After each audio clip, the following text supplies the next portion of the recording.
how sad. Poor puppy. You did have fun at the vet's though, didn't you? You got to meet lots of people. You seem to enjoy yourself there. And you're just being a needy child right now, aren't you? You're jealous because you're not getting the attention. Yes, you are. But anyway, I'm going to leave her in peace and quiet for a bit and go find some stuff to do. I'll check on her in a little while. And you have to not irritate her, please. You're not to harass her. You're not to tug on her neck.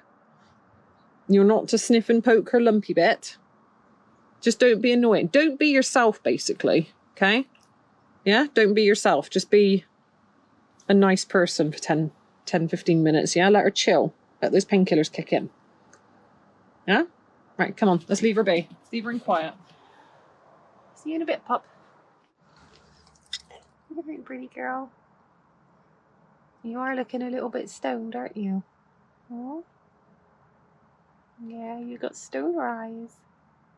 And your lips doing something funny as well. Isn't it? Hey? Do you feel a bit better now, though? Yeah? Feel a bit better? Your brain's not cooking so much? No. And yes, that is a dog wearing migraine cooling pads. Because she's had a bit of a fever, haven't you? And we're trying to keep your head cool. And she seems to appreciate having them on. I put one on Taz a minute ago to see if he'd enjoy it, and he was like, no, get it off me.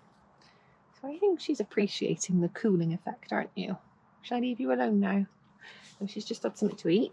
She's just had a big bowl of fishies and milk, haven't you? With your antibiotics in it. And that's all you can have for today. And then tomorrow morning you can have some more painkillers, can't you? Yeah. Hi, puppy. All right, Taz. Oh, no, you got wet feet. No jumpies. No. It's gross, Pop. You're causing mischief up there now, huh? You're feeling better, aren't you? Oh. Hey, guys. Oh, I've got rain on my lens already. That's a good start. I may have to go find somewhere else to sit. I'm getting rained on even though I'm under the canopy. It's just not fair. So I had grand plans for today. So I was going to take you guys out for some hacking and chatting today and catch you up on a few things that have been going on. And I was also planning on catching you up on what was going on with Tia over the weekend. So if you ever follow our community tab, you'll know that I took Tia to the vets on Saturday because she had a horrible lump. She really wasn't well at all. She's doing much better now though. So yeah, I was gonna do like a hacking and chatting catch up and all that kind of stuff, and then I've ended up spending the morning waiting for the vet for Mr. Blueberry, who's now hiding in there. Baloo! Boo! Hello, handsome. Oh, you're looking so much happier now. Huh? That's the happy face of a horse who's just had some drugs. Yeah, so you guys will find out what's going on with him in my next video. Rain check again. I'm going to have to find somewhere else to sit. Hang on, guys. Right, I'm sat in my car. You'll have to excuse the clutter. I get changed in my car all the time. So there's always clothes in here, and I keep my training kit in here as well. And it's just an equestrian's car, really. So yeah. Oh, I've forgotten where I was going. The rain confused me, and now I'm in here and I don't know what I was saying to you guys. It's one of those days today. Anyway, so yes, my plans got blown out of the water this morning because I had another vet visit for Blueberry. I said I'll explain. I've done a video of that kind of as it was happening this morning, so that'll be up for our next video. And yeah, I was going to tell you guys about what was going on with Tia over the weekend. And unfortunately for you guys now, rather than it being a nice hacking and chatting video, it's now going to be a me sat in my car because it's pissing down with rain video. It doesn't quite have the same feel to it really, does it? But no, quite a few of you were asking over Tia, so I thought, okay, let's go ahead and just do a little video and let you guys know what's going on with her. So Friday last week, of course it was a Friday because none of our animals get sick on a weekday. Although, I tell a lie, no, because it's Wednesday today and Blue got sick today. So, no, he was a good boy. He did it on a weekday. He didn't cost me a weekend call-out fee. So, good boy, Blue. Well done. Tia wasn't quite so considerate. She got poorly on Friday evening. We're not 100% sure really what was going on at that point. So she was very subdued, very quiet. She was just kind of led on the yard sulking. And I had a little look at her and we realised she had a very swollen teat, right back between her back legs as well. It was really quite swollen. And it looked like there was a tick bite there. I think she'd been bitten. It wasn't that fresh, but yeah, there was definitely a bite wound there, and her whole nipple had just, well, not the nipple per se, her whole, what do we even call it? Breast? Mammary gland? I don't know. What would you refer to it as in a dog? Because they've got so many of them. I don't know. I don't know what the right word is. Her boobie. She had a swollen boobie, basically. Really big, sore, swollen boobie. So we spotted the bug bite on it and I thought, okay, let's put some antiseptic on it, see what she's like in the morning. Which we did. Sprayed her up nice and bright purple.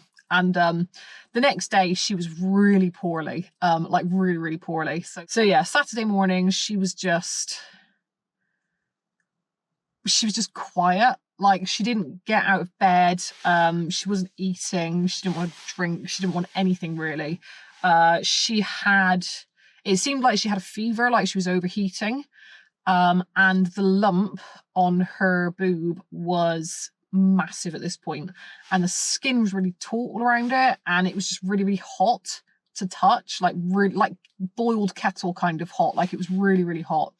So I was like, yeah, she needs to go to the vet. This is beyond a bit of antiseptic spray. This needs antibiotics, I'm thinking in my head. Because yeah, at that point I'm thinking she's got mastitis, which I was a bit, I mean, everything, like all of her symptoms indicated that she had it.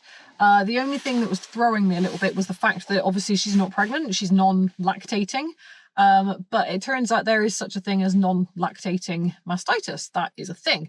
Can sometimes be triggered by phantom pregnancies, or if there's some kind of damage to the breast tissue that allows bacteria in, it can then trigger mastitis that way. So I think the tick bite had in fact allowed something in that then triggered the mastitis reaction. So anyway, I managed to get her into the vets on Saturday morning. I tried my luck a little bit, actually. So I mean, our vets that we normally use, well, we kind of go between two veterinary practices, but the one that we would normally use, their out of hours service is in Bradley-Stoke, which is over an hour's drive away for us. That's where I ended up taking Taz when he dislocated his leg last year. It's a long way out, and they were very expensive. Like, I know he had x-rays and he had anesthetic and all that stuff, but it was really quite expensive up there. So I was a bit like, oh, I really don't want to go up there if I can help it. So I was looking around to see if any of the other local vet practices had Saturday out of hours appointments or anything like that. And I realised that one of the ones at the road actually has a Saturday morning like call out thing. I've lost my words again. The Saturday morning clinic. I don't know what you want to call it. Words have escaped me today. My brain is dead, people. It's been one of those days, and the birds nearly just flew into my windscreen. Excellent. All the young swallows are learning to fly, and they're a little bit crazy. It's like Maverick flying around out there. Anyway, I managed to get her into the vets at the road. I didn't even call to book. I literally just put her in the car. When I realised they were still open, I literally put her in the car, drove up there, walked in, and the receptionists were like, oh, hi, do you have an appointment? And I'm like, no, I'm just trying my luck, really. I was that person. Yeah, I thought she was registered with them, but it turns out she wasn't. So that got me a few frowns and scowls off the receptionist. I didn't care at that point, to be honest. I just wanted to get some antibiotics in my dog. We've got all of our cats were registered there, who are sadly now deceased. I was a bit confused because I'm sure Taz was registered there, but he wasn't on their records either at this point. But all of our cats still were. It was a bit odd. So I don't know if maybe they've had some issues with their records. I'm pretty sure they got taken over by a different company a few years ago. which probably would have been the last time we went there, to be fair. So I don't know if maybe some of the records didn't get transferred over or something, but either way, they had, we were registered with them, just technically with 3 deceased cats and no live dogs. So I amended all of that. I managed to get her in for an appointment that day. We only had to wait about an hour and a half, which was really, really good, given the fact I just walked in off the street and tried my luck. And yeah, the vet had a look at her, agreed that it looked like mastitis. She had really bad fever, so her temperature was 41, which is about as high as you can go before you start entering organ damage territory. So that was very close. And I actually felt a bit better about the fact that I followed my instincts and cold hosed her in the morning before I took her to the vet, because she was just overheating and hyperventilating. And there's a few sort of scientist type people that I've followed on Facebook back when I used to do Facebook. I don't do Facebook anymore because it does my head in. It's just too whiny for the most part.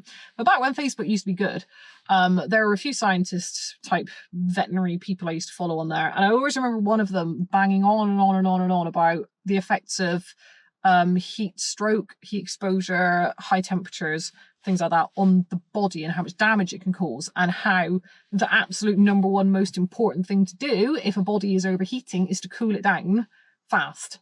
And that's always stuck in my head. I mean, I've had heat. I don't know if you would call it heat stroke or heat exhaustion. I never ended up going to the doctors. Well, no, I did go to the doctors for it, but it was a couple of days after it happened because I was still feeling really unwell. And they said to me, yeah, you should have gone to A&E. You're lucky you didn't have brain damage, you crazy person. So I've experienced that, and I appreciate the need to cool one's body down in any way you possibly can when you feel like that, because it feels like hell. It's absolutely horrible when you're overheating like that. So I kind of followed my gut instinct on that one, and I cold hosed her before I took her. Which I'm glad I did, because her temperature was frighteningly high. Anyway, she got herself some lovely happy drugs, lovely expensive happy drugs. She's on antibiotics now. She's looking loads better now. So that was all on Saturday. It's now Wednesday. So she had painkillers, she had antibiotics. I mean, she's running around like normal now. After about 24 hours, she was like comfortable enough to be up and about. After about 48 hours, she was like, she's back to normal personality wise now. She's still got a bit of a lump, which I was a bit concerned about at first, but I think it might have burst yesterday. So I gave it a feel yesterday, and it was about half the size that it had been, and it felt sticky. To be honest, she's been such a scatterbrain. I think she's so happy to be feeling well enough to run around again that I haven't really grabbed her to give her a proper feel. But yeah, I'm pretty sure the lump burst yesterday. It felt like there was some weep going on. She's happy as pie now. She's absolutely fine. She's over there rummaging through the rubbish pile at the moment with Taz. So yeah, she's doing really, really good now. So that turned out well in the end. I was a little bit worried about her at one point. But yeah, she's absolutely fine now.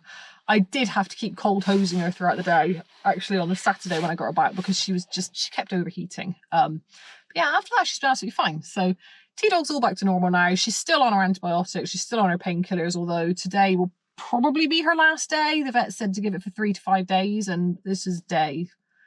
I can't count. How many days did she have it? So she had it Sunday, Monday, Tuesday. Yeah, so it's Wednesday today. So tomorrow would be the last day that she could have her painkillers, according to what the vet advised me. So I don't think she needs it now, to be fair. So she's got a couple more days on antibiotics, and then I think we're all good. Hopefully it won't come back. Hope it doesn't come back. But yeah, that was a fun little weekend excursion. Cost me just shy of 300 quid. Fantastic. And I don't even want to think about how much Blue's little call out just cost me. Just not going to think about it. So yeah, YouTube gods, if you have any mercy on me at all, can you please make some of my videos go viral and blow my channel up so that I can start earning, decent money doing this? Because I really use it right now. Really use it right now. Anyway, yep, there you go, guys. That's what happened to Tia this weekend. She's all good now, short and sweet. She's happy. I'm poor. All is right with the world.